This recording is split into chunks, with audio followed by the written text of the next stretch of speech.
मात्र गोटे कप सुजी आउ चीनी रे जदि घरे मात्र 10 मिनिट रे एमतिका तुलतुलिया मिठा बनै परिबा तेबे मार्केट रो से अनहेल्दी मिठा किणी खाइबा कौन आवश्यकता। एई मिठा को थरे जिए खाइची भूलिबा असंभव हो जाइछि। नमस्कार, मु लक्ष्मी रोसे विथ लक्ष्मी रे आपण मानकु अनेक अनेक स्वागत। ताहले आसंत स्टार्ट करिबा आज रेसिपी। सेथिपाई प्रथमे मु गोटे कढ़ई गरम करि नेछि आउ एई मेजरिंग कप रे मापिकी नेछि गोटे कप सुजी। गैस रो फ्लेम को लो फ्लेम रे रखिकी सुजी को कढ़ई रे ढाली नबा आउ लो फ्लेम रे याकु 2 रु 3 मिनिट पर्यंत भल भाबरे भाजी नबा। सुजी को एभली भाबरे भाजिबे जेमति कि तार कलर चेंज हेबनी किंतु कंचा स्मेल कटि जिवो। सुजी जेतबे हल्का टिके भाजी हे जिवो सेथिरे दे दबा 2 चम्मच गुआ घियो बा देसी घियो देकी सुजी को आहुरी गोटे मिनिट पर्यंत भाजी नबा, जहाद्वारा कि घीर सबू फ्लेवर सुजीर प्रतिटी दानारे मिसी पारिबो। जदि आपनका पाखरे घियो नथिबो किंबा घियो जदि पसंद नुहे तेबे घियो जगह रे आपण रिफाइन तेल भी देई परिबे। एटी देखंतु गोटे मिनिट पर्यंत भाजिबा परे एटी सुजी हमर ड्राई हो गलानी आ घियो सुजी सहित भल भाबरे मिसी गलानी। तो एई भली भाबरे तले सुजी पूरा दाना दाना हे जिवो तो आमे कोन करिबा ना एथिरे देई दबा गोटे रु 2 पिंच लूण बा स्वाद अनुसार लूण टेस्ट को बैलेंस करिबो। ता सहित जो मेजरिंग कप रे मापिकी गोटे कप सुजी नहीं थिले सेई मेजरिंग कप रे 1.5 कप देई दबा क्षीर। गैस रो फ्लेम को लो फ्लेम रे रखिबे आ क्षीर देकी ताको भल भाबरे मिसेई नेबे। सुजी बहुत जल्दी क्षीर को ऑब्जर्व करि नबा, सेथिपई लगातार ताको गोळेई चलथिबे जहाद्वारा कि लम्स पड़िबो नाही।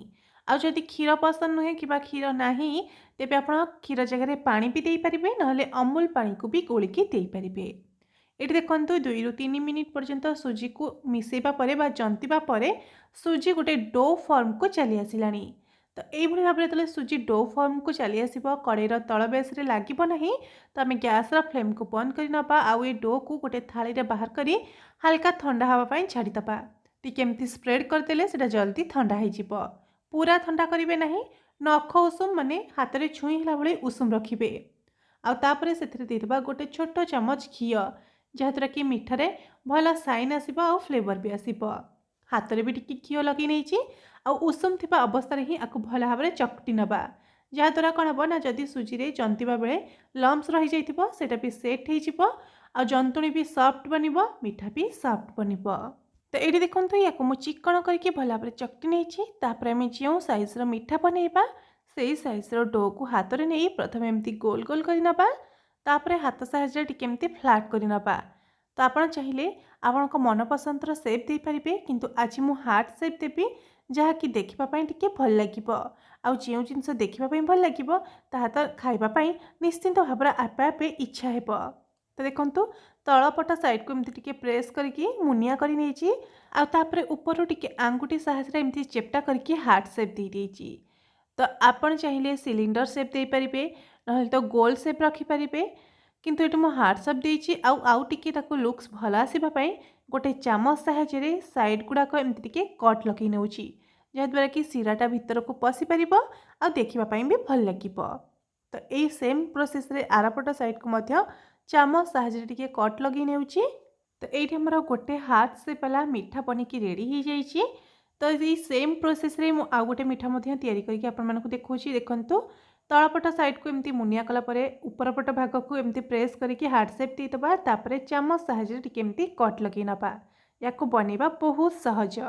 एई सेम प्रोसेस रे सब मिठा को हमें सेप दे के रखि नबा तापरे गोटे कड़ाई रे किछि तेल को मीडियम फ्लेम रे गरम करि नेबे। तेल गरम हे जिबा परे हमें एटी गढ़ी के रखिथिबा मिठा को एमती गोटे गोटे करि देई दबा।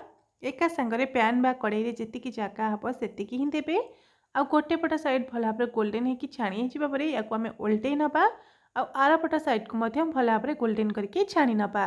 मिठाटी को प्रथम रु शेष जाए मीडियम फ्लेम ही छाणिबे जहाद्वारा कि मिठाटी भितर भल भाव कुक हो। जदि आम हाई फ्लेम रे छाणिबा तेबे सेटा ऊपर तो गोल्डन हो किंतु भितर कंचा रही सेथिपाई टिके पेशेंस रखी समय दे ताकू भल भाव कुक होला पर्यंत छाणी नेबे। तो ये देखंतु 3 रु 4 मिनिट पर्यंत एपट सेपट कर मीडियम फ्लेम रे छाणिला परे एटा भल भाव गोल्डन होगी छाणी गलानी।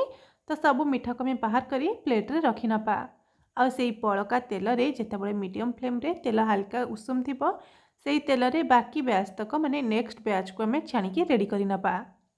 तो ए मिठा को मध्य आमे सेही सेम प्रोसेस रे मीडियम फ्लेम रे दुई पट साइड को भल भाव समय देकी गोल्डन करके छाणी नबा। सब मिठा को छाणी सारिबा परे एबे आमे सीरा प्रस्तुत करबा। सेथिपई मु आ गुटे कड़ाई गरम करि नेछि आ सेही कड़ाई रे गोटे कप दे दोछि चीनी। जेतिकी चीनी दबा से हिसाब रे पानी दे दबा। गोटे कप चीनी पई गोटे कप पानी दे दबा।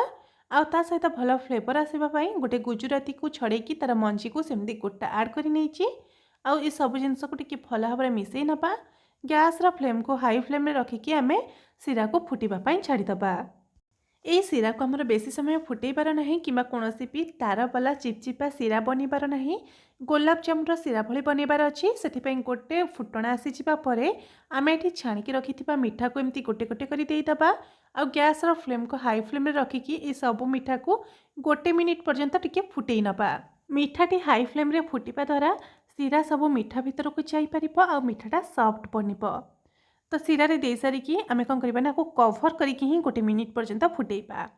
गोटे मिनिट परे एटी मु लीड करके चेक करि नेउछि। देखि पारुथिबे मिठा हमरा हल्का हल्का फुलिबा स्टार्ट हे गलानी। तो एई स्टेज रे आमे मिठा को ओल्टेई नबा जहाद्वारा कि दुई पट साइड रु भल भाव सीरा को ऑब्जर्व करि परिबो। सब मिठा को ओल्टेई सारिबा परे आमे गैस रा फ्लेम को बंद करि नबा आ कभर करी आकु गोटे घंटा पर्यंत सेमती ही छाड़ी दबा। मने रखंतु गैस रा फ्लेम को ऑफ करी ही छाड़िबे।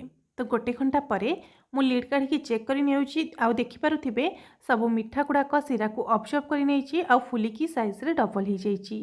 एबे ई मिठा को आमे सर्व करि नबा। ई मिठा हमर उपरु देखिबा पई जेतिकी सुंदर भितरु मध्य सेतिकी सॉफ्ट बनि थाए आ जुसी मध्य आ पार्टी रे देबा मात्र के तुरंत मिलै जाई थाए। आ यार स्वाद बिल्कुल गोलाप जामुन भली। तेबे आशा करुछि आज रही रेसिपीटी आपण मानकु निश्चिंत भाव में पसंद आसीथिबो। पसंद आसीथिले वीडियोटी को लाइक शेयर और चैनल को सब्सक्राइब करने को बिल्कुल भी भूलंतु नहीं। ताले आज पे रहुछि बाय। पुणी देखा आउ एक नुआ रेसिपी सहित आउ एक नुआ वीडियो रे।